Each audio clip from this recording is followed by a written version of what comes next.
ओम सभी को नमस्ते। मंत्रोच्चारण। ओम सहनाववतु सहनौ भुनक्तु सह वीर्यं करवावहै तेजस्विनावधीतमस्तु मा विद्विषावहै। ओम शांति शांति शांति। योग दर्शन की 113वीं कक्षा है। साधन पाद में 9वें सूत्र को लेकर के विचार कर रहे हैं।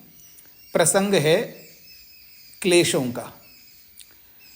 5 क्लेशों में से 4 क्लेशों पर हमने विचार किया है। 5वां क्लेश चल रहा है जिसका नाम है अभिनिवेश।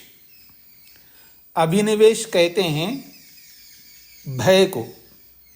अभिनिवेश शब्द का अर्थ होता है भय, और वो भय किसी का भी हो सकता है। पानी का भय, अलग अलग भय होते हैं, और उन सब भयों में एक बहुत बड़ा भय है मृत्यु का। तो यहाँ मृत्यु को ध्यान में रख करके यहाँ अभिनिवेश को बताया गया है। और ऐसे ही बहुत सारे भय होते हैं, वो सभी अभिनिवेश के अंतर्गत आते हैं। वो अभिनिवेश के प्रकार हैं, लेकिन अभिनिवेश का मुख्य प्रकार है मृत्यु का डर। सूत्र है स्वरसवाही विदुषोपि तथारूढ़ोभिनिवेशः। हमने सूत्र पर विचार किया था। स्वरसवाही, ये एक शब्द है स्वरसवाही। इसके प्रमुख रूप से दो अर्थ हैं। स्वरसवाही का एक अर्थ है स्वभाव से। ये हर मनुष्य का एक स्वभाव है, तो स्वभाव से वो डरता है। और स्वभाव 2 प्रकार के होते हैं। एक स्वभाव होता है जिसको हम क्रिएट करते हैं, बनाते हैं, और एक स्वभाव होता है जो वस्तु का नेचुरल होता है, बिल्कुल स्वाभाविक। जैसे आत्मा का स्वभाव है इच्छा करना। ये निर्मित क्रिएटेड नहीं है, ये हर आत्मा की इच्छा है, उसका स्वभाव है। प्रयत्न करना उसका स्वभाव है, ज्ञान उसका स्वभाव है। ये होते हैं नित्य स्वभाव। एक अनित्य स्वभाव होते हैं, जैसे किसी को बोलने का स्वभाव है, किसी को हिलने का स्वभाव है, किसी को गुस्सा करने का स्वभाव है। ऐसे अलग अलग स्वभाव ये हमने बनाए। तो ऐसा ही ये जो स्वभाव है स्वरसवाही, ये हमारे द्वारा बनाया गया है। आत्मा का इच्छा, प्रयत्न, ज्ञान आदि गुणों के समान नित्य स्वभाव नहीं है ये डरने वाला। क्योंकि जब अविद्या हट जाती है वो डरता नहीं है। इसका मतलब है ये बनाया हुआ स्वभाव है। तो स्वरसवाही का मतलब है स्वभाव से, जन्म जन्मांतरों से हम स्वभाव बना रखा है। ये तो एक अर्थ है स्वभाव से। दूसरा हम लोग कहेंगे इसको स्वरसवाही का संस्कार बना के रखे हमने, डरने वाले संस्कार। तो जन्म जन्मांतरों के संस्कार बने हुए हैं, तो उन संस्कारों के कारण से विदुषो अपि, विद्वान को भी। विद्वान शब्द का षष्ठी विभक्ति में विदुषः बनता है। विद्वान शब्द जब शब्द रूप चलाते हैं, विद्वन ये शब्द है, नकारांत शब्द है। तो नकारांत शब्द जो है इसका रूप जब चलाते हैं, विद्वान, विद्वांसो, विद्वांसः, ऐसा जब रूप चलता है तो षष्ठी विभक्ति में विदुषः ऐसा बनता है। तो विदुषः का अर्थ है विद्वान को भी इसलिए बोला जा रहा है। साधारण व्यक्ति को तो डर लगता ही डरता है, लेकिन विद्वान को भी डर लगता है। तथा का मतलब वैसा ही डर लगता है जैसे साधारण व्यक्ति को। तो ये विद्वान को भी वैसा ही आरूढ़ रहता है, यानी विद्वान के साथ भी रूढ़ का मतलब है उसके साथ लगा रहता है। कौन? अभिनिवेश नामक भय। और सभी प्राणियों को ये इच्छा रहती है। जो भी शरीरधारी है, चाहे मनुष्य शरीरधारी हो या पशु पक्षी का हो या कीड़े मकोड़े का हो, जो भी जीवनधारी प्राणी हैं, उन सभी को ये आत्मा की इच्छा रहती है, एक स्वाभाविक इच्छा रहती है कि मैं ना मरूं, मां ना भूवम, मैं ना मरूं, बल्कि भूयासम, मैं ऐसा ही बना रहूं। और ये जो इच्छा है ना मरूं, ये वाली इच्छा, ये बिना अनुभव किए नहीं रह सकती। इसलिए कहा न अननुभूत मरण धर्म कस्य एषा भवति आत्माशी। ये जो आत्मा की इच्छा है, ये जिसने कभी मृत्यु को प्राप्त नहीं हुआ, जो पहले कभी मरा नहीं, तो पहली बार ही किसी का जन्म हुआ हो ऐसा अगर लगता किसी को, तो उसको कभी डर नहीं लगेगा। ये पहले अनुभव हमने किया इसलिए डर लगता है, ये बात कही जा रही है। और इससे क्या पता लगता है? इससे ये पता लगता है कि पुनर्जन्म होता है। मृत्यु का डर, अभिनिवेश नामक क्लेश ये बताता है कि पुनर्जन्म होता है। तो इसी बात को कह रहे हैं, एतया च पूर्व जन्म अनुभव प्रतीयते। इसी मृत्यु के डर से, ये इसी अभिनिवेश नामक क्लेश से, इसी न मरूं ऐसी इच्छा जो हो रही है, इस इच्छा से पूर्व जन्म अनुभव, पहले जन्म का अनुभव है ये, ऐसा प्रतीयते, प्रतीत होता है हमें। क्योंकि पहले अनुभव किए बिना इस जन्म में डर नहीं लग सकता, ये बात कही जा रही है। कोई कह सकता नहीं जी, दूसरों को देख करके भी तो डर लगता है, किसी दूसरे को देख करके डर लगता है, या सुन करके डर लगता है, ऐसे बहुत सारे आप कारण ला सकते हैं। उन सब कारणों को हटाते हुए कह रहे हैं, न च अयम अभिनिवेश क्लेशा स्वरसवाई कृमेरपि। ये तो हम मनुष्यों को तो छोड़ दीजिएगा, हम लोग सुन करके भी डरने लग जाते हैं, पढ़ करके डरने लग जाते हैं, दूसरों को देख करके डरने लगते हैं, हमारी कथा तो छोड़ दीजिएगा। कहते हैं न सच अयम अभिनिवेश क्लेशा, ये जो अभिनिवेश नामक जो क्लेश है, स्वरसवाई, ये स्वभाव से चला आ रहा है। किसको? कृमे अपि। कृमि समझते ना, कीड़ा मकोड़ा, कोई भी कृमि, और वो भी जात मात्रस्य, अभी अभी पैदा हुआ है। वो जो कीड़ा है अभी अभी पैदा हुआ है, जस्ट अभी बाहर निकला। कई बार कीड़ों को देखा होगा आपने, कहीं बाहर निकल जाते, कहीं अंडे फूट करके बाहर निकल जाते हैं, कहीं ऐसे बाहर निकलते हुए देख सकते हैं आप। अभी अभी बाहर निकला कीड़ा है, कोई कृमि कहते हैं, कोई कीड़ा। कैसा कीड़ा? जात मात्रस्य, अभी अभी जन्म लिया है उसने। और उसने न तो प्रत्यक्ष देखा किसी को, क्योंकि प्रत्यक्ष किसी को देखने से भी पता लगता है, अनुमान नहीं अनुमान किया उसने, क्योंकि जैसे हम लोग भी अनुमान करते हैं ना, ऐसे पशु पक्षी भी अनुमान करते हैं। बस वो बता नहीं सकते, लेकिन वो भी अनुमान करते हैं। क्यों जी? आपको ये बात समझ में आ रहा है ना? हम लोग अनुमान प्रमाण का प्रयोग करते हैं, क्या पशु पक्षी अनुमान प्रमाण का प्रयोग करते हैं, नहीं करते हैं? वो भी करते हैं ना। अभी बता देता हूं, आपको स्पष्ट हो जाएगा। गांव में रहे आप लोग, रूरल एरियाओं में रहे, एक गली के कुत्ता जब भौंक रहा हो तो दूसरी गली में कुत्ते को अनुभव होता है कि ये कुत्तियां भौंक रही है, ये कुत्ता भौंक रहा है। समझ में आ रहा है आप लोगों को? अनुमान नहीं करते, वो तो देख नहीं रहे, लेकिन शब्द को सुन करके अनुमान कर लेते हैं, ये कुत्ता भौंक रहा है या कुतिया भौंक रही है। स्पष्ट हो रहा है आपको? वो भी अनुमान करते हैं। न तो वो अभी अभी पैदा हुआ कीड़ा, न तो प्रत्यक्ष अनुभव किया इस मृत्यु का, इस अभिनिवेश क्लेश का, न अनुमान किया है। और आगम का तो उनको कहाँ से होगा, जब प्रत्यक्ष ही नहीं किया, अनुमान भी नहीं किया। उनके लिए भी आगम प्रमाण होता है, हमारे जैसा नहीं होता है।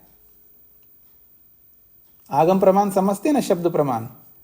हाँ, पशु पक्षी आदि भी शब्द प्रमाण का प्रयोग करते हैं। ठीक है, कुछ समझ में आ रहा है आपको? मान लीजिएगा कुत्ता भौंकने लगे तो दूसरे कुत्ते को भी पता लगता है ये किस लिए भौंक रहा है।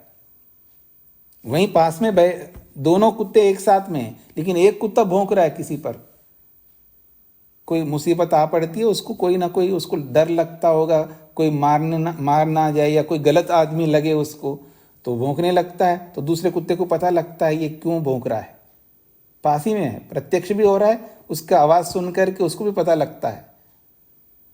दूसरे को आगाह करते हैं कुछ बोल करके, हाँ जी, कुछ बाग बगीचा कुछ करते हो आप अपने घर के आगे पीछे, अगर किया है किसी ने, सांप आ गए, डुर्र आ गए सांप, और वहां दो चार पक्षियां चहक रही हैं वहां पर, और वो पक्षियां उस सांप को देख करके बहुत चिल्लाने लग रही है, तो उनके चिल्लाने को देख करके दूसरी पक्षियां भी आ जाती हैं, वो भी चिल्लाने लगती है। वो उनका अपना शब्द प्रमाण है। कुछ समझ में आ रहा है आप लोगों को? हाँ, ऐसा तो आ ही जाएगा ना।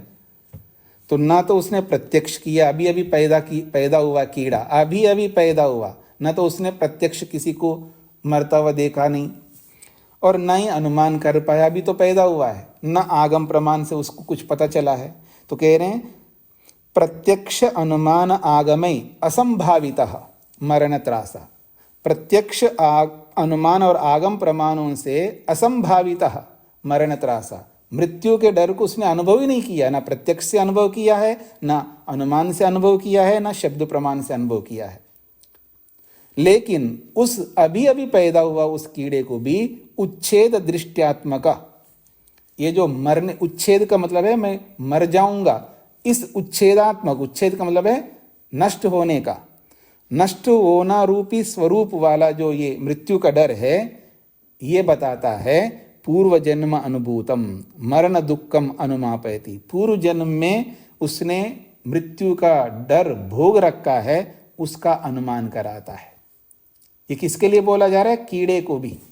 अभी अभी पैदा हुआ कीड़ा, उसने ना तो प्रत्यक्ष मृत्यु का अनुभव किया है किसी को मरते हुए, ना अनुमान कर पाया, ना उसको कोई शब्द प्रमाण से कुछ जानकारी मिली है डरावना वाला। फिर भी उस अभी अभी पैदा हुआ वो कीड़ा है, उसको थोड़ा छेड़ करके देखना आप तो डरेगा वो। तो कह रहे हैं उच्छेद दृष्ट्यात्मका, नष्ट होने स्वरूप वाला ये जो अभिनिवेश डर है, उस अभी अभी पैदा हुआ कीड़े को भी होता है। इससे क्या पता चलता है? पूर्व जन्म अनुभूतम मरण दुखम, पूर्व जन्म में अनुभव किए हुए मरण दुख को वो अनुमापयति, अनुमान कराता है। सबको समझ में आ रहा है जी क्या कहना चाह रहे हैं? ये तो हम मनुष्यों को तो छोड़ दीजिएगा, कीड़े मकोड़े को भी दुख होता है, उसने कभी अनुभव ही नहीं किया, ना प्रत्यक्ष देखा है, ना अनुमान किया है, और ना शब्द प्रमाण से जाना है। हम लोगों के लिए आप कह सकते हो कि आपने कहीं दूसरे को मरते हुए देखा होगा इसलिए डर रहे होंगे, किसी ने आप किसी दृष्टि से आपने अनुमान किया होगा इसलिए डरते होंगे, या आपने शब्द प्रमाण से जान लिया होगा इसलिए डरते होंगे। इनसे भी हम जानते हैं, इनसे भी समझते हैं, लेकिन इन किसी से भी नहीं जाने तो भी मृत्यु का डर हमको होता है। क्यों होता है? क्योंकि पूर्व जन्म में हमने बहुत बार अनुभव कर रखा है। जब कीड़े को हो सकता है तो हमको नहीं होगा। अब आप नहीं बोल सकते किसने देखा अगला जन्म, आप सब देख ही रहे हैं ना अगले जन्म को, अपना अगले जन्म को। अपने अगले जन्म को होता हुआ तो आप नहीं समझ पाएंगे, जब पैदा हो रहे हैं तब तो समझ नहीं था ना हमारे को। लेकिन आज हमारे सामने जो पैदा हो रहे हैं ना, उसको देख करके नहीं समझ में आता है। ये जो पैदा हो रहा है ये पहले था कहीं, अब हो रहा है यहाँ पर, वहाँ मर गया और यहाँ आ रहा है। हाँ, आपके घरों में भी आ रहे होंगे, कहीं मर करके आए होंगे, घर में बैठे होंगे, अब निकलने वाले, जब भी निकलेंगे।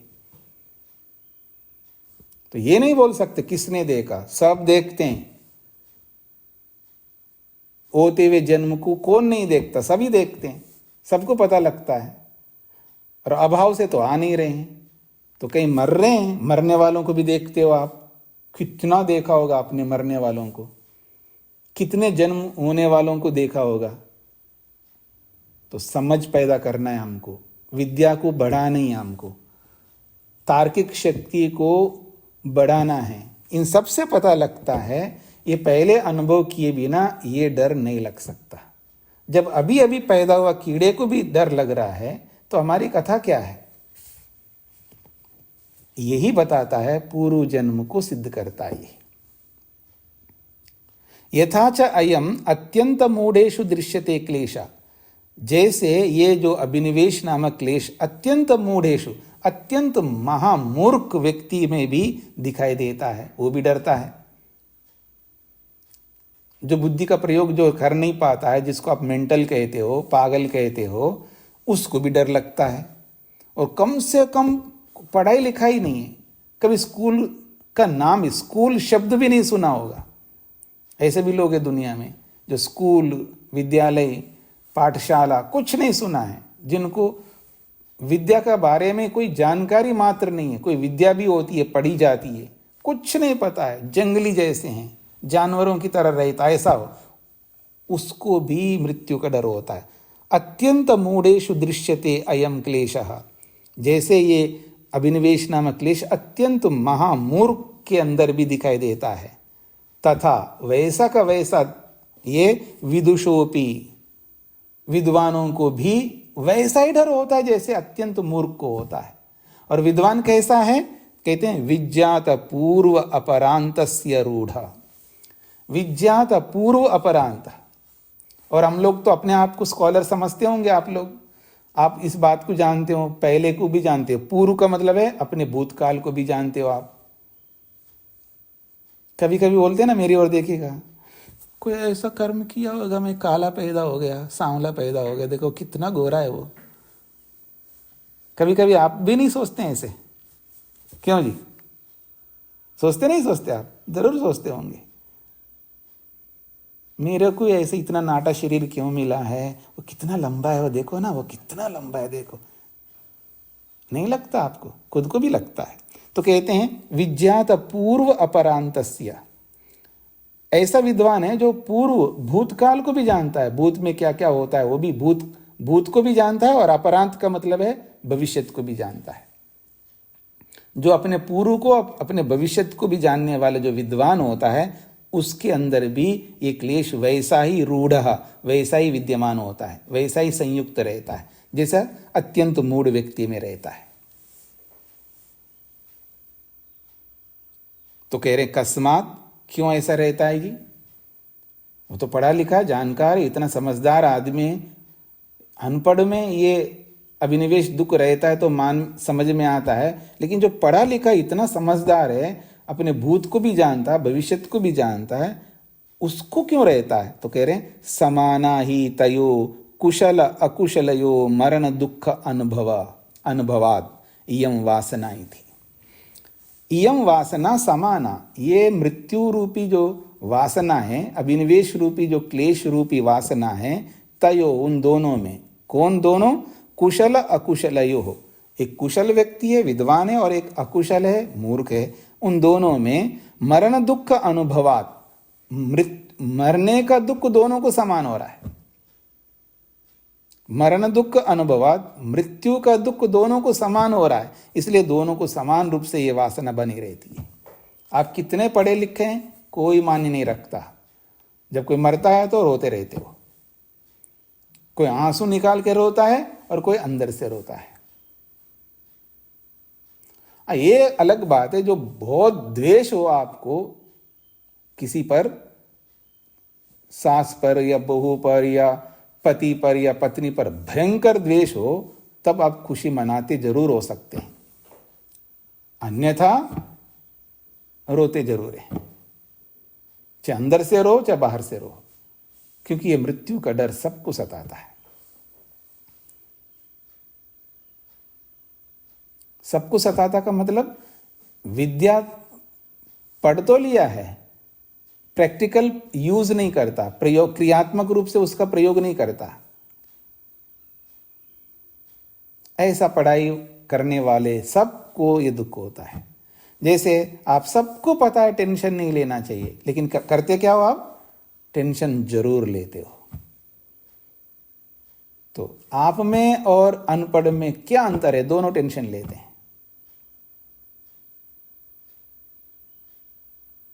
दोनों एक जैसे ना, तो उस पढ़ाई लिखाई का कोई अर्थ नहीं, कोई औचित्य ही नहीं है। आप भी गुस्सा करते हो, अनपढ़ भी गुस्सा करता है, दोनों में कोई अंतर नहीं है। गुस्सा गुस्सा है, नहीं जी मैं तो बहुत पढ़ा लिखा हूं इसलिए कम करता हूं। बात कम करना ज्यादा करने का नहीं, गुस्सा करते हो या नहीं करते हो, करते हो तो हमारे में उसमें कोई अंतर नहीं है। तो जैसे गुस्सा है, लोभ है, जो भी है, वैसे ही अभिनिवेश, मृत्यु का डर भी सेम वैसा ही है।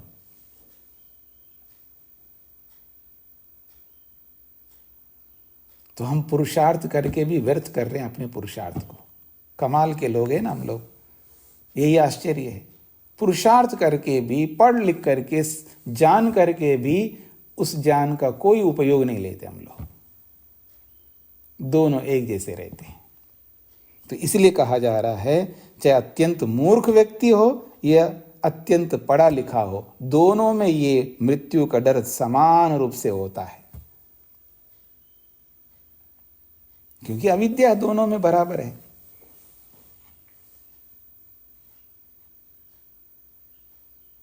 ये अलग बात है, आप अपनी अविद्या का थोड़ा मॉडिफाई करके, थोड़ा नए ढंग से कोई तंबाकू का सुट्टा बना करके पी रहा होगा, कोई सिगरेट पी रहा होगा, थोड़ा मॉडिफाई कर लिया उसने, बाकी दोनों में तंबाकू है। क्यों जी? एक जहां कहीं बैठ करके शराब पी रहा होगा, आप अपने घर में बैठ करके पी रहे होंगे, बस इतनी सी बात होगी ना। वो जिस किसी में पीता होगा, आप जो उसके जो स्पेशल ग्लास आते होंगे उसमें पी रहे होंगे, यही मॉडिफाई करते होंगे आप, और क्या करते होंगे?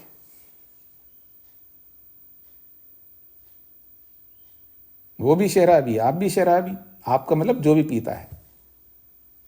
तो ऐसे ही अनपढ़ भी मृत्यु से डर रहा है, हम पढ़ लिख करके भी डर रहे हैं। दोनों में अंतर क्या है? क्योंकि दोनों में बराबर है, दोनों ने मृत्यु के दुख को भोगा है, इसलिए डरते हैं। और विद्या पाकर के भी विद्या का प्रयोग नहीं करना है हमको, विद्या पाकर के भी विद्या का प्रयोग नहीं करना है, इसलिए डरते रहना है। ये स्थिति है। अब वो किसी ने आप में से प्रश्न किया था कि जो सेना के अंदर जो खुशी खुशी से सीने में गोली खा करके मरने को तैयार होता है, तो क्या उसको मृत्यु का डर नहीं होता है? बिल्कुल नहीं होता है। डर ना होने के पीछे कई कारण होते हैं। योग में जो कारण बताया जा रहा है न डरने का, वो कारण उनमें नहीं होता है। कोई व्यक्ति जोश में जब आता है, जोश समझते हैं ना आप लोग, जोश में होश नहीं रहता है। तो जब व्यक्ति जोश में आता है, कोई भी आए, उसको वास्तविकता नहीं दिखती है, इसलिए उसको डर नहीं लगता। कोई देश को लेकर के जोश में आता है, और कोई हताशा में आकर के भी जोश में आता है। उसका दूसरा पहलू बता रहा हूं मैं आपको। एक इतना हताश होता है, इतना निराश होता है, अपने जीवन के प्रति अत्यंत हताश निराश की स्थिति में आते तो भी वो जोश में आता है, वो भी खुशी खुशी से अपना ओम राम राम नाम सत कर लेता है, जो भी आप कह सकते हो। अर्थात कोई नस काट लेगा, कोई विष खा लेगा, कोई फांसी का फंदा लगा लेगा खुद, या कोई, वो भी जोश में आते हैं। वो अत्यंत हताशा वाला जोश है, और ये देश के लिए जोश है। तो जोश में जो भी आता है उसमें होश नहीं रहता, और जिसमें होश नहीं रहता है उसमें कुछ भी कर सकता है।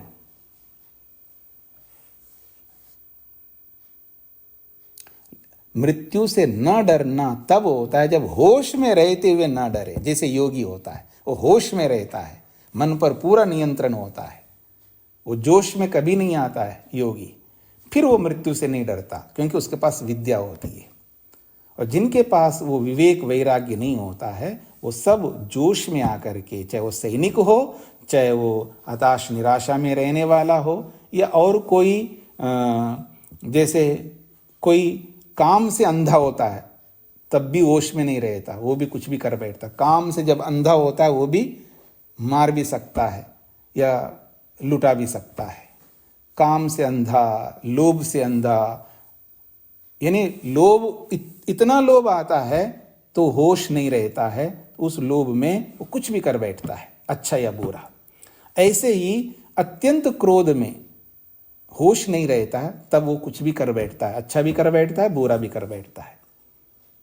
ऐसे काम, क्रोध, लोभ, मोह, ईर्ष्या आदि जितने भी हैं, ये अत्यधिक हो जाते हैं तो वो अपना नियंत्रण जब खो जाते हैं तब ऐसा काम कर सकता है कोई भी। तो ऐसे ही सैनिक भी ऐसा करता है, वो देश को ध्यान में रख करके करता है।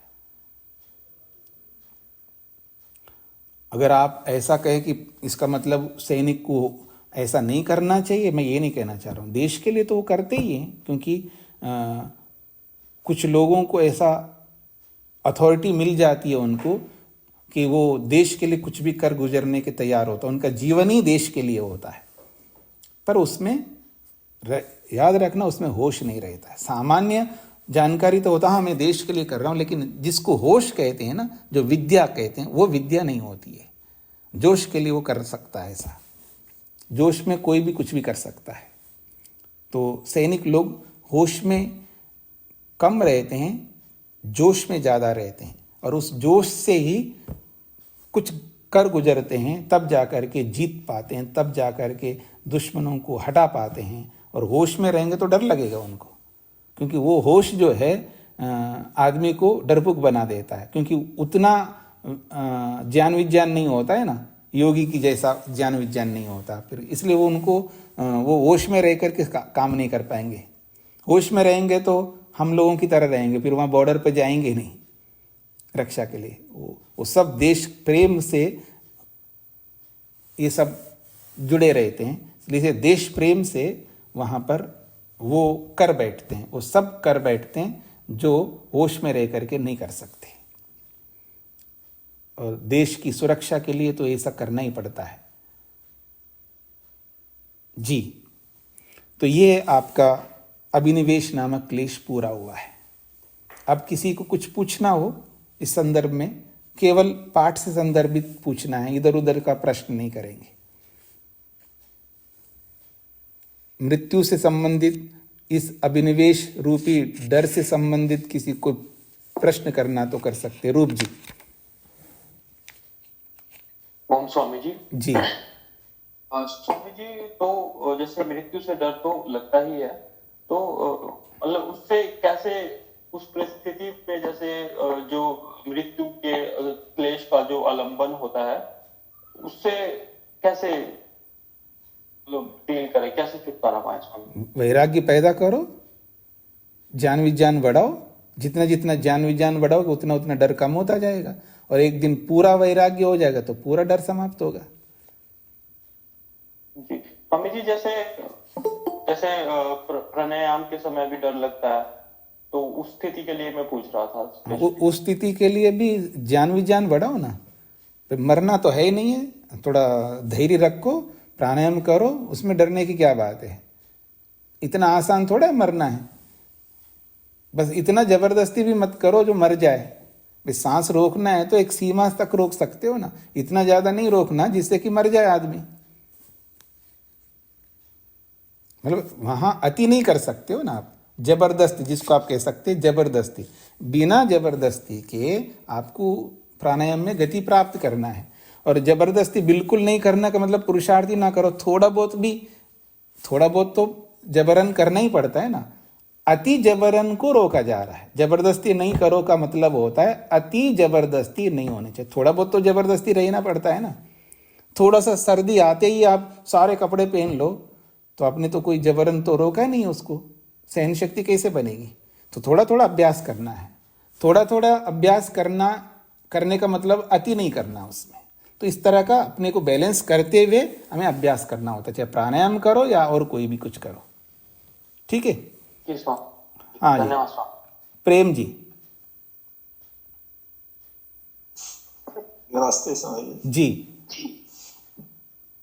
युद्ध में तो जो सैनिक है वो अपनी ड्यूटी को पहले समझता है। ऐसे ही अर्जुन जब युद्ध में थे तब उनका क्या वो डर था या उनकी भी कोई और बात थी? वो तो अविद्या, मोह, मोह जब बढ़ जाता है ना व्यक्ति के अंदर, जब मोह की मात्रा बढ़ जाता है तो उसको चाचा मामा ताऊ आदि सब का प्रेम दिखा रहा, सबका राग दिखता है, इसलिए उसने ऐसा किया है। और जब उनके मोह को भंग कर दिया कृष्ण जी ने, फिर लड़ना शुरू कर दिया।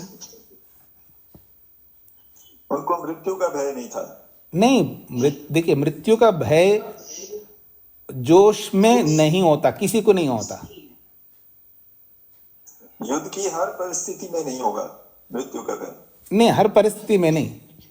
मृत्यु, जो सेना में लड़ने वाले भी डरते हुए भी लड़ते रहते हैं, इसमें कोई बात नहीं है। लेकिन मान लो सामने वाले को हम हरा नहीं सकते, ऐसी सिचुएशन जब आ जाता है, तो आपने सुना होगा हमारे सैनिक लोग या दूसरे के भी सैनिक लोग अपने आप पर बड़ा ग्रेनेड या जो भी होते हैं उनके बॉम्ब बांध करके उनके टैंक पर गिर जाते हैं, स्वयं को स्वाहा करते हैं। वो उन परिस्थितियों में जोश ला करके तब डरते नहीं है। यूं तो डरते हुए ही लड़ते हैं हर कोई व्यक्ति। फिर विशेष परिस्थिति में जब मरना, मैं जिंदा नहीं रह सकता, अब तो मरना ही मरना है, तो ऐसे क्यों मरूं, उनको मार करके मरूं, उनको हरा करके मरूं, उस स्थिति में जोश ला करके फिर वो ऐसा करता है, तब वो डरता नहीं है जोश में। ठीक है स्वामी जी। हाँ जी, आभा जी। नमस्ते जी। तो बहुत ज्यादा जोश की अवस्था को भी हम अविद्या ही कहेंगे, ऐसा आपका कहना है? नहीं, थोड़ा जोश हो या ज्यादा जोश हो, जोश ही अविद्या है। जहाँ होश नहीं रहता है, जहाँ कंट्रोल नहीं रहता है, वो अविद्या ही होता है। जी।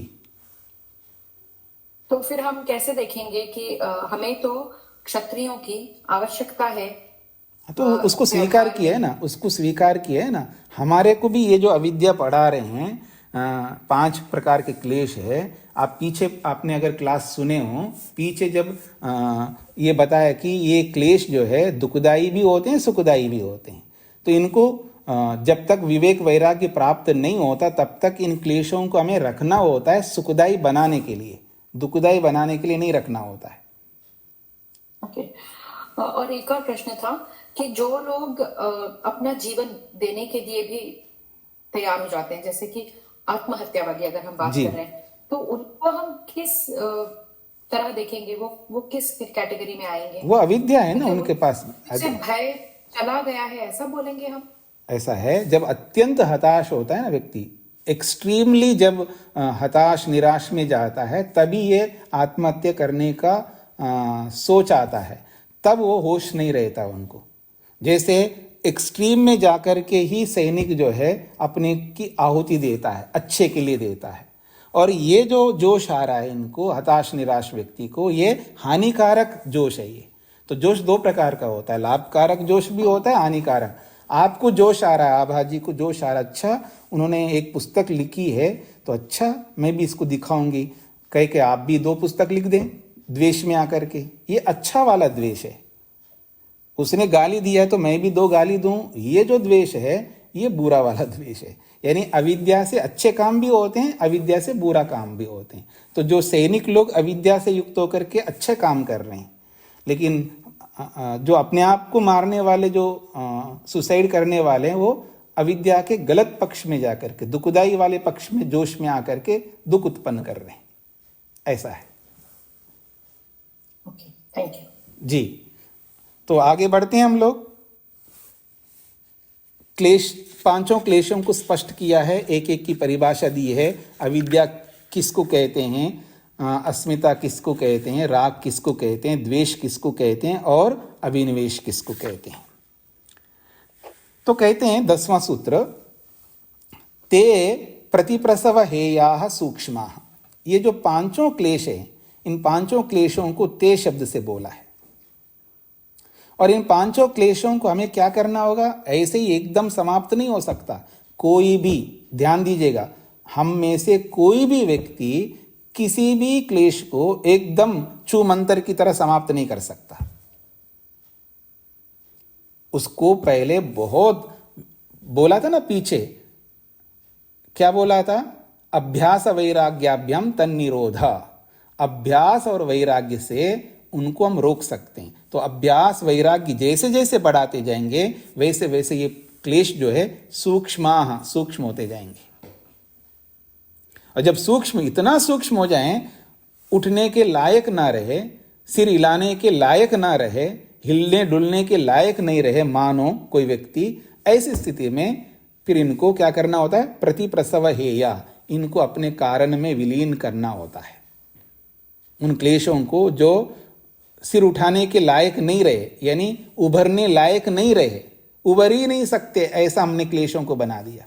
ये क्रियान्वित ही नहीं हो सकते, प्रैक्टिकल में आ ही नहीं सकते, ऐसा बनाना होता है। जिनको पीछे कहा तनु करना होता है, सूक्ष्म करना होता है।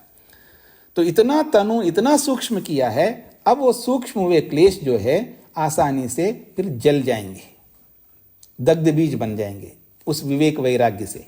फिर जले हुए को अपने कारण में विलीन होने में कोई देरी नहीं लगती है। तो उसी के लिए कहते ते सूक्ष्मा क्लेशाः, वो जो सूक्ष्म क्लेश है प्रतिप्रसव हेया, अपने कारण में विलीन करने योग्य होते हैं या अपने कारण में विलीन होने योग्य होते हैं।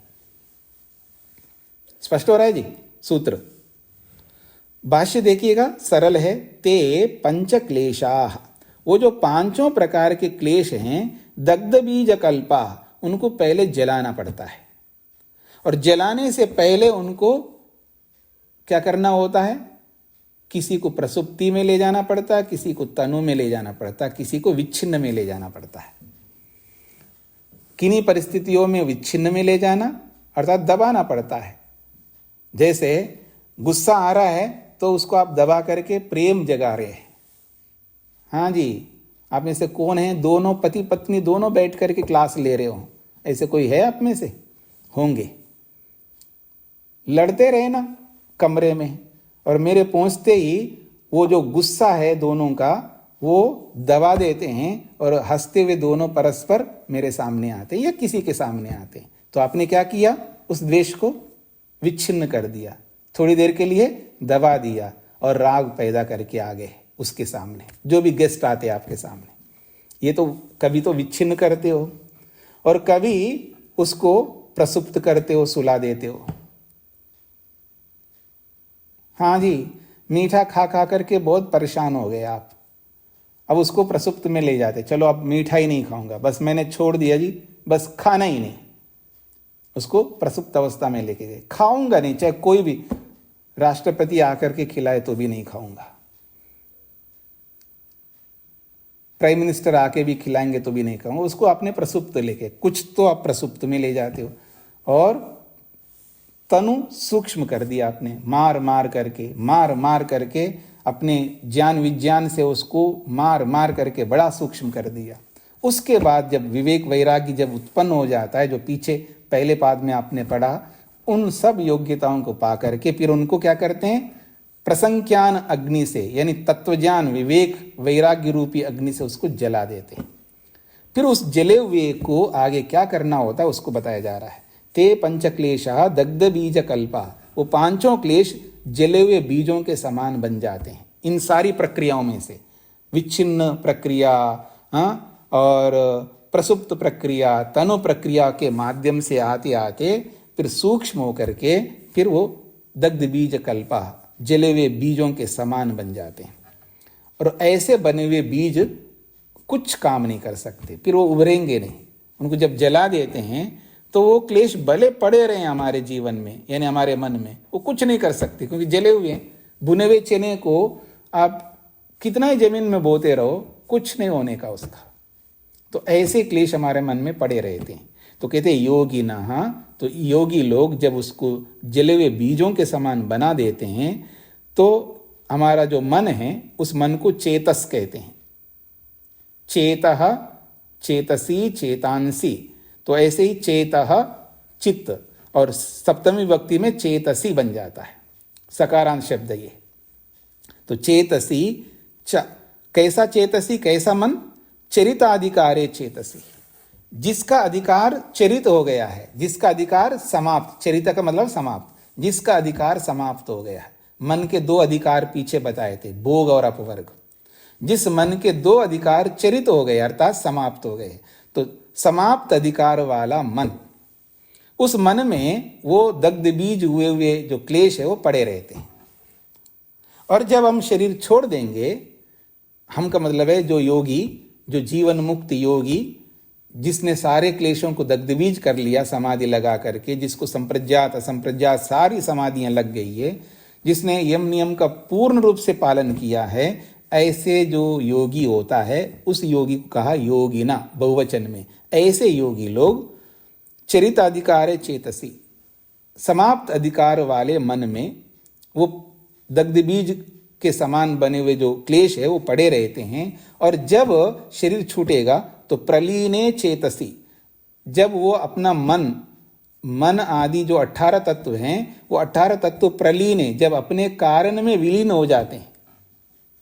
क्योंकि जब शरीर छोड़ेगा, क्योंकि उसका प्रयोजन पूरा हो गया, भोग अपवर्ग को सिद्ध कर लिया, तो उसका मन जो है चरिताधिकार वाला बन गया, अर्थात समाप्त अधिकार वाला मन बन गया। तो ऐसे समाप्त अधिकार वाला मन प्रलीने, अपने कारण रूपी सत्वरस्तम रूपी कारण में जब विलीन होने लगे तो उसी के सह तेना एव सह, उसी मन के साथ साथ अस्तम गच्छन्ति, ये दग्ध बीज हुए क्लेश भी उसी मन के साथ अपने कारण में विलीन हो जाते हैं। स्पष्ट हो रहा है जी आप सबको क्या कहना चाहते हैं? ये जो जले हुए भुने हुए चने के समान जो क्लेश बना रखा है योगी ने,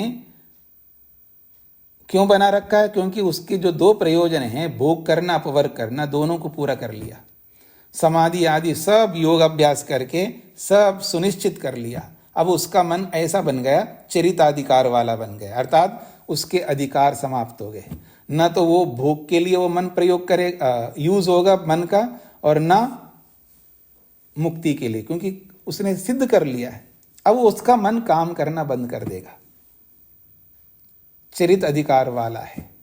तो ऐसे योगी बस शरीर जो है, शरीर तो अपने आप नहीं मर सकता है ना, क्योंकि ये शरीर जो मिला है पिछले जन्मों के कारण से मिला है, पिछले जन्मों के कर्मों का फल है। जब तक वो फल समाप्त नहीं होगा तब तक शरीर बना रहेगा। अगर कोई मार दे बीच में, जैसे स्वामी दयानंद को किसी ने मार दिया, ऐसे कोई मार दे तो मुक्ति में चला जाएगा, नहीं मारा तो जीता रहेगा, बस प्रतीक्षा कर रहा होता है कर्मों की समाप्ति हो सके। जिस कर्मों के कारण से शरीर मिला है वो फल जब तक समाप्त नहीं होगा तब तक शरीर में रहता है, और शरीर छूटते ही सीधा डायरेक्ट मुक्ति में चला जाता है। और जब वो मुक्ति में जाएगा तो उसका जो 18 तत्वों का जो सूक्ष्म शरीर है, मन सहित जो 18 तत्व हैं, वो कहाँ जाएंगे? प्रलीने, अपने कारण में विलीन होते हैं। तो अपने कारण में विलीन होते समय तेन एव सह, उन्हीं के साथ साथ, वो मन के साथ साथ ये जो दग्ध बीज हुए जो क्लेश है, वो क्लेश भी उसी प्रकृति में विलीन हो जाते हैं। अच्छा, आप बता सकते हैं क्लेश क्या होते हैं? क्लेश ज्ञानात्मक ही होता है ना, ज्ञानी तो है ना क्लेश। यानी ज्ञान कहाँ विलीन हो रहा है? जड़ में विलीन हो रहा है। तो जब ज्ञान जड़ में भी रह सकता है, इसलिए हम लोग कहा करते हैं ज्ञान कहीं भी रह सकता है। ज्ञान का आश्रय जड़ भी हो सकता है, चेतन भी हो सकता है, लेकिन अनुभूति मात्र आत्मा कर सकता है। इसलिए मैं कहा करता हूं, आपके पास कितना पैसा है तो क्या अर्थ है उसका होने का? ना तो आप यूज कर सकते हैं, मेरे पास नहीं, ना मैं यूज कर सकता। तो आपके पास है या नहीं है कोई मैटर नहीं करता है। आपके पास क्या है कोई मैटर नहीं करता। मैटर तब करता है जब उसका आप यूज करते हैं। तो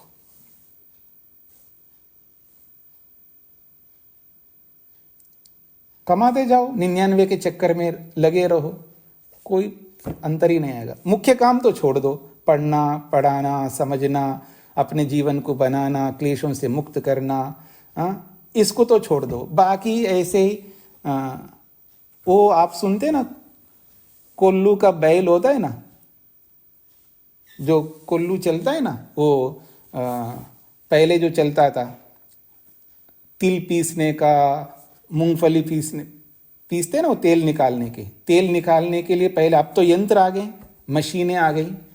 आज भी कहीं कहीं बैल को जोत करके वो तेल निकालते। वो घूमता रहता है, उसको कुछ नहीं पता है मैं क्यों घूम रहा हूं, बस उसको पता है बस घूमना है। पीछे खड़ा रहता है, उसको एक अंटर मारता है तो फिर चलता रहता है वो पशु, बस वो चलते रहते। जैसे वो चलते रहते ना, ऐसे हम लोग चलते जा रहे हैं, जान करके समझ करके शब्दों से, बस उसमें घूमते जा रहे हैं। हम खा रहे हैं, पी रहे हैं, सो रहे हैं, पैदा कर रहे हैं, बढ़ा रहे हैं, फिर वो औरों को पैदा कर रहे हैं, बढ़ा रहे हैं, बस यही काम चल रहा है हमारा। जिस काम के लिए आए वो काम नहीं करना है हमको, जिस काम के लिए हम लोग आए वो काम नहीं करना है। पता नहीं आपको मृत्यु से डर लगता नहीं डरता, लेकिन मुक्ति से, विवेक वैराग्य से तो बहुत डर लगता है आपको। अच्छे काम करने में आपको बहुत डर लगता है, बुरा काम करने के लिए किसी को नहीं डरता, इसलिए धड़ल्ले से सब करते जा रहे हैं। इसलिए जागिए, थोड़ा सा जागो, समझने का प्रयत्न करना क्या कहना चाह रहा है शास्त्र, योग। हाँ जी वर्मा जी बोलिए। नमस्ते स्वामी जी। जी स्वामी जी, ये बात यहाँ हम लोग क्लेश की पढ़ रहे हैं कि क्लेश ये चारों जो है खत्म होते हैं तो हमको तभी खत्म होंगे जब हमको विद्या आएगी। तो इससे यहाँ पे जो ये लाइन है, सह तेने वास्तव गच्छन्ति, इसका क्या प्रयोजन, उससे कैसे मिलता हुआ मिलान हो रहा, हम समझ पा रहे क्लेश से ये लाइन कैसे मिल रही है? आपको समझने का प्रयत्न करना है। जो दग्ध बीज हुए हुए जो क्लेश हैं वो मन में पड़े रहते हैं। क्लेश तो मन में रहते हैं ना, पीछे आपने पढ़ा है 24 पहले पाद के 24वें सूत्र में आपने पढ़ा है, सब कुछ मन में रहते हैं, तो सारे क्लेश मन में रहते हैं। अब वो मन में है, किस रूप में है? भुने हुए चने के समान बन करके हैं, क्योंकि योगी ने तत्वज्ञान से उनको भून लिया है। अब वो जागृत हो ही नहीं सकते। जब नहीं हो सकते तो जले हुए, जैसे भुना हुआ चना तो रहता है ना, कहीं तो रहता है, या तो मार्केट में शॉप्स के अंदर रहेगा, या जो चना बोता है उसके पास रहेगा, जहां भी रहेगा। भुने हुए हैं, बो नहीं सकते, उसका भोने में उगाने में असमर्थ हैं, तो उसका क्या करेंगे? कहीं तो रहेंगे।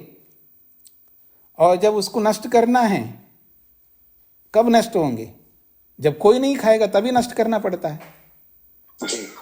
आपने कभी सुना है कुछ देशों में गेहूं बहुत होते हैं और बहुत होते हैं, अगर जब वो कहीं ले जाने के लिए भी कोई तैयार नहीं होता तो क्या करते पता है? वो समुद्र में डाल देते हैं, नष्ट कर देते हैं। तो ये जो क्लेश है योगी के जीवन में, काम तो कुछ नहीं करेंगे तो, क्योंकि जल गए।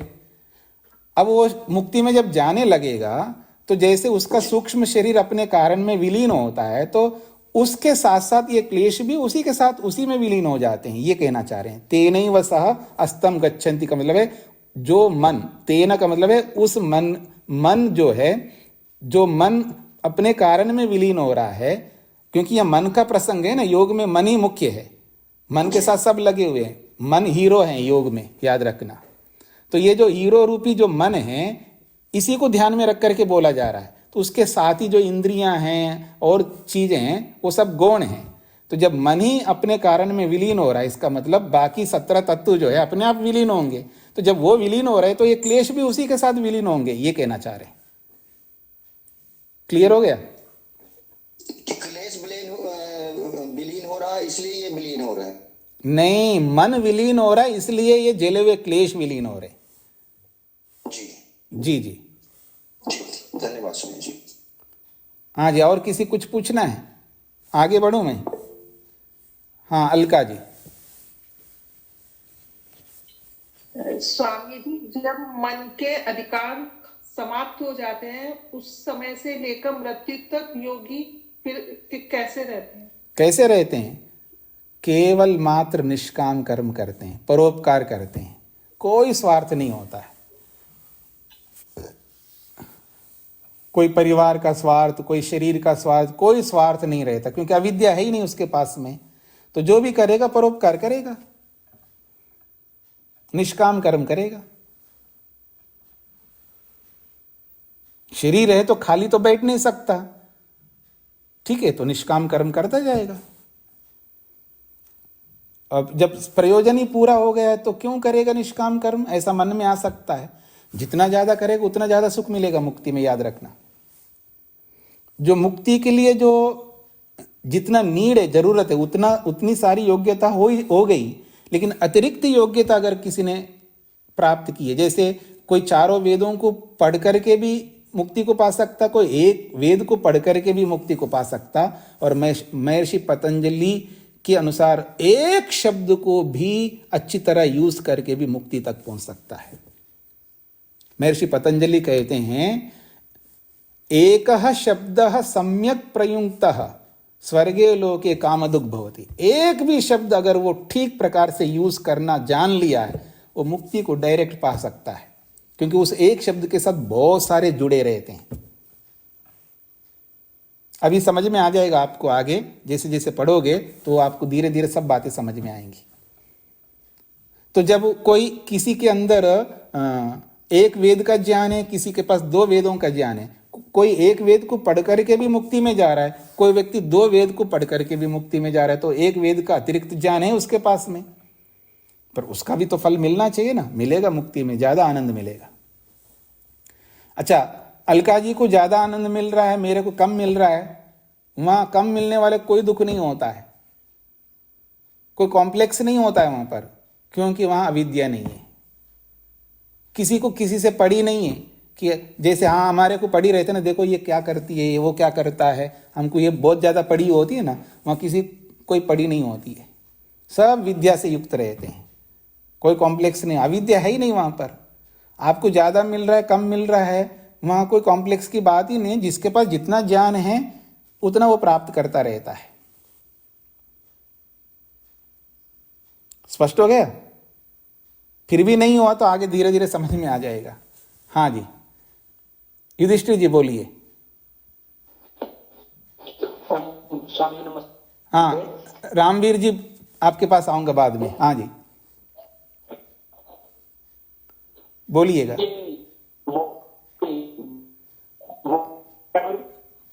आपका नेटवर्क ठीक नहीं है, वॉइस ब्रेक हो रहा है। हाँ, रामवीर जी बताइए। स्वामी नमस्ते जी। मैं वकालत में हूँ, तो जी। निष्काम कर्म कैसे करें? नहीं, हर कोई निष्काम कर्म नहीं कर सकता है जी, सीधी बात है। ऐसा नहीं कि आपके सोचने मात्र से, आपकी भावना मात्र से हर कोई निष्काम कर्म नहीं कर सकता। निष्काम करने के लिए एक स्पेसिफिक योग्यता है, जो आगे जाकर के आप पढ़ेंगे तब आपको क्लियरली समझ में आ जाएगा। निष्काम कर्म वो व्यक्ति कर सकता जो कोई पाप नहीं कर सकता, पहली शर्त, कोई पाप नहीं कर सकता। निष्काम कर्म वो करता जो कोई पुण्य नहीं कर सकता, ना पुण्य में इंटरेस्ट है उसको, ना पाप में इंटरेस्ट है, और वो ही कर सकता है। कई उसके कंडीशन बताएं, वो सारे कंडीशन जिसमें होंगे वो कर सकता है, और कोई नहीं कर सकता। कोई बोलने को बोल सकता है, आज नहीं बोलता है, बहुत सारे झूठ बोलता है ये व्यक्ति। एक तो जानबूझ करके झूठ बोल सकता है, एक अनजाने में भी बोल सकता है। देखो जी, मैं निष्काम भाव से काम कर रहा हूं, ऐसा बोलता है। भयंकर कामना रखता हुआ भी वो ऐसा बोल सकता है, ठीक है ना। तो किसी के बोलने से, किसी के कहने से बात नहीं बनती है, बात योग्यता के ऊपर निर्भर करती है। वो योग्यता आए बिना कोई भी निष्काम नहीं कर सकता। हाँ, आप परोपकार कर सकते हो, परोपकार करने में कोई दिक्कत नहीं है, कोई भी परोपकार कर सकता है। तो आप वकील हो, तो जो आजकल जो जिसके पास साधन नहीं होता, जिसके पास जानकारियां नहीं होती है, उन सबको आप वकालत करके अच्छी तरह उनको जिता दो। जो वास्तव में जुनून, जो राइट पर्सन जो होंगे, उनके जो भी सुनते हैं ना वकील लोग, पता लगता है ये गलत सुना रहा है, सही सुना रहा है। वकील लोग यही बता, जो आपने किया सब सुना दो। तो जब आपको पता लगता है ये गलत आदमी है, उसके लिए तो लड़ो मत, और जो लगता है ये सही आदमी है तो उसके लिए लड़ लो, उसको जिता दो। ये आपका परोपकार हो जाएगा। निष्काम नहीं होगा, परोपकार हो सकता है। हाँ जी। स्वामी, आयु भी तो 75 के करीब हो गई। हाँ, तो छोड़ साड़ के आ जाओ ना, वानप्रस्थ ले लो, क्यों बैठे हो वहां पर? ये पुराने केस खत्म कर रहा हूँ जी, बस नए नहीं ले रहा। हाँ, तो उसको भी जब, अब इसका मतलब आपको अभी थोड़ा बहुत भी वैराग्य नहीं हुआ, तो जो पुराना खत्म कर, पुराना भी किसी नए आदमी को दे दो ना, उसका भी भला हो जाएगा। यही करना पड़ेगा। हाँ, ये कर सकते हो जी। हाँ जी, अनिल जी बोलिएगा।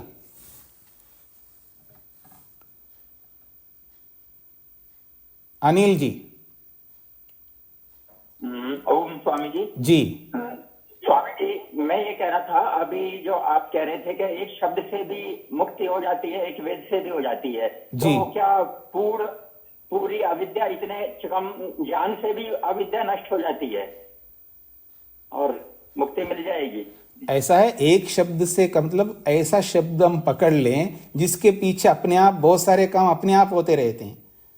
जैसे मैं आपको उदाहरण, एक अहिंसा को पकड़ लीजिएगा, तो एक अहिंसा को पकड़ लेना तो वो समझ लेना वो पूरा योगाभ्यास को पकड़ लिया उसने। शब्द तो एक ही है अहिंसा, पर उस एक्चुअल अहिंसा होती क्या है जब उसको समझ लेगा वो व्यक्ति, तो अपने आप सब काम होते जाएंगे। उसके सामने केवल एक अहिंसा है, लेकिन वो अहिंसा के पालन करने के चक्कर में न तो झूठ बोलेगा, न कोई भी गलत काम नहीं करेगा, क्योंकि जो भी गलत काम करेगा तो हिंसा होती है।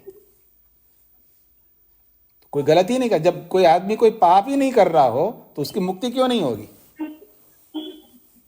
ये अभी साधन पाद में आप पढ़ेंगे, समझेंगे एक शब्द से कैसे मुक्ति हो सकती है। आप पढ़ेंगे तो समझ में आ जाएगा आपको। ठीक है, धन्यवाद स्वामी। मैं दूसरा भी शब्द बोल सकता हूं, मेरे पास तो सैकड़ों शब्द हैं, सैकड़ों के हजारों हैं, हजारों के लाखों हैं। मेरे पास शब्दों की कमी नहीं है।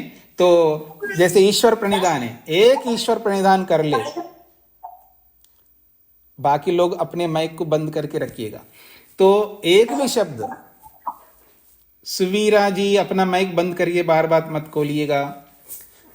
तो जब ईश्वर प्रणिधान है, अब ईश्वर प्रणिधान का मतलब ईश्वर की आज्ञा का पालन करना ईश्वर प्रणिधान है। अभी पीछे सूत्र में हमने पढ़ा है। और जब ईश्वर की आज्ञा का पालन करना है मेरे को, एक ही शब्द है ईश्वर प्रणिधान। जो ईश्वर की आज्ञा वो पालन करूंगा, और कुछ नहीं रखता मैं सामने। भले ही मैंने शास्त्र नहीं पढ़ा, बस ईश्वर की आज्ञा समझ में आ जाए। कोई भी आप्त व्यक्ति आपको बोले कि ये ईश्वर की आज्ञा, ये ईश्वर की आज्ञा, ये ईश्वर की आज्ञा। देखिए, वेद को दो प्रकार से समझ सकते हैं। एक कहते हैं जिसको श्रव्य काव्य, श्रव्य, और एक है दृश्य काव्य। वेद दो प्रकार का होता है, श्रव्य के रूप में और दृश्य के रूप में। श्रव्य का मतलब जिसको हम सुन करके, पढ़ करके हम जानकारी प्राप्त करते हैं। आज जो भी आपके पास नॉलेज है, हम सुन करके ही प्राप्त किया है। सर्वाधिक नॉलेज देख करके बहुत कम है। और एक ये सुनता नहीं है, यानी शास्त्र पढ़ता नहीं, स्कूल नहीं गया, कॉलेज नहीं गया, यूनिवर्सिटी नहीं गया, या गुरुकुल नहीं गया, किसी से सुना ही नहीं, लेकिन देख देख करके भी बहुत कुछ कर सकता है आदमी।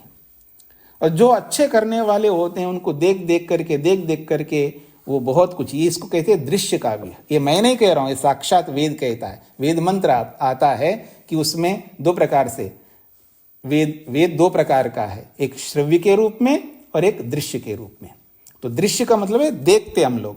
जैसे न्यूटन को बोध हो गया था एप्पल गिरते हुए, सुना है ना आपने, कुछ लोगों ने पढ़ा भी होगा, साइंस के पढ़े हुए लोग।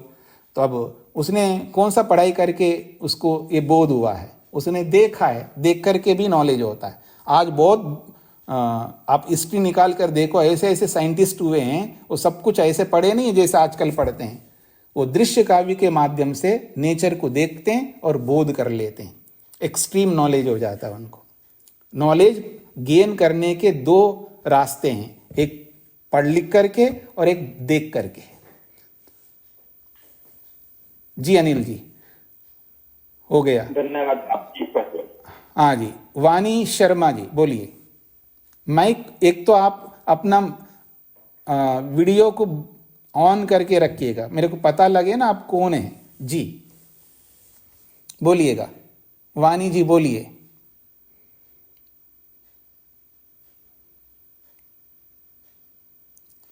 कोई बात नहीं, वर्मा जी को पुनः पूछना है क्या? अच्छा, हाँ आभा जी। जी स्वामी जी। हाँ बोलिए। स्वामी जी, जैसे हम इतने दिनों से आपके साथ यहाँ पढ़ रहे हैं, पढ़ते पढ़ते और अभ्यास करते करते मन में बिठा लिया कि हमें अब भय नहीं है मृत्यु से, या कुछ कम हुआ उससे, और कभी कभी मान लिया थोड़ा बहुत जोश के कारण भी हो सकता है, लेकिन हम अपने मन में बिठाते जा रहे हैं, अभ्यास कर रहे हैं कि हमें डर नहीं लग रहा, मरने से डर नहीं है, कि होगा तो अगला जन्म मिल जाए, सैकड़ों बार आपसे सुना, तो मन में हम बिठा रहे हैं। तो अब हमें आगे क्या करना चाहिए अगर हमारे अंदर कुछ विश्वास आ गया कि नहीं हमें डर नहीं है? हाँ, घर छोड़ना चाहिए। और अभ्यास बढ़ाना चाहिए इसी बारे में कि कुछ और हमारे नहीं, मैंने जो बोला वो सुना नहीं, आप घर छोड़ना चाहिए, क्योंकि आप कहा कि हम पढ़ते पढ़ते इतने दिनों से स्वामी जी ये मन में बिठा चुके हैं कि हमें अब डर नहीं है या कम डर है मृत्यु से, अगर अगला जन्म मिल जाएगा फिर हम होंगे, शरीर छूट जाएगा तो क्या हुआ, ये हम अपने मन में बिठाते जा रहे हैं, अभ्यास करते जा रहे हैं। ये कभी जोश से भी हो सकता है, कभी विद्या से भी हो सकता है। तो अगला कदम हमारा क्या होना चाहिए? आपने बता दिया ये सारी बातें, बार बार मत दोहराइएगा, मेरे उत्तर आप नहीं सुन रहे। आपके गृहस्थ के कर्तव्य बाकी हैं क्या? हाँ, अभी थोड़ा बाकी है, 25%। नहीं, मतलब बाकी का मतलब शास्त्र के अनुसार पूछ रहा हूं मैं। जी, शास्त्र के अनुसार ही बाकी है अभी। मतलब शादी बाकी है किसी की? जी जी। अच्छा, तो वो पूरा करके फिर पूछिएगा, तब मैं उत्तर दूंगा।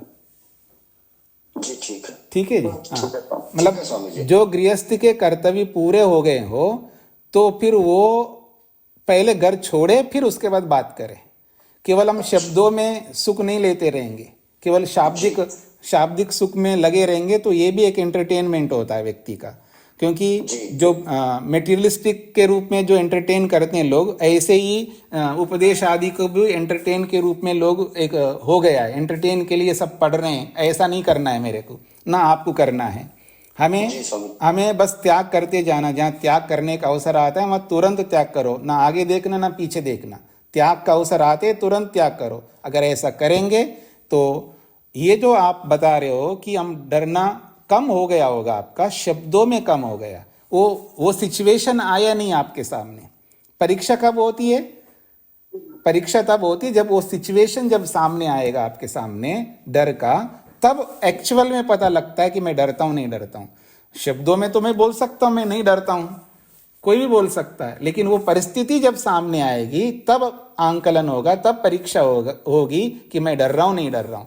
अच्छी बात है, इस रूप में भी अच्छा है। शब्दों में भी अगर कोई व्यक्ति नहीं डरता है, ये अपेक्षा से ये भी बहुत अच्छी बात है, लेकिन अंतिम नहीं है, ये कहना चाह रहा हूं। धन्यवाद स्वामी जी जी। हाँ जी, और किनको पूछना था? आभा जी को पूछना था क्या? जी हाँ, समय हो रहा है वैसे। हाँ बताइए। प्रश्न ऐसा था, इसमें एक जगह आया कि या तो आपके जो क्लेश हैं उनको आप भोग करके समाप्त कर सकते हैं या भस्म करके आपने उसको दबाया है।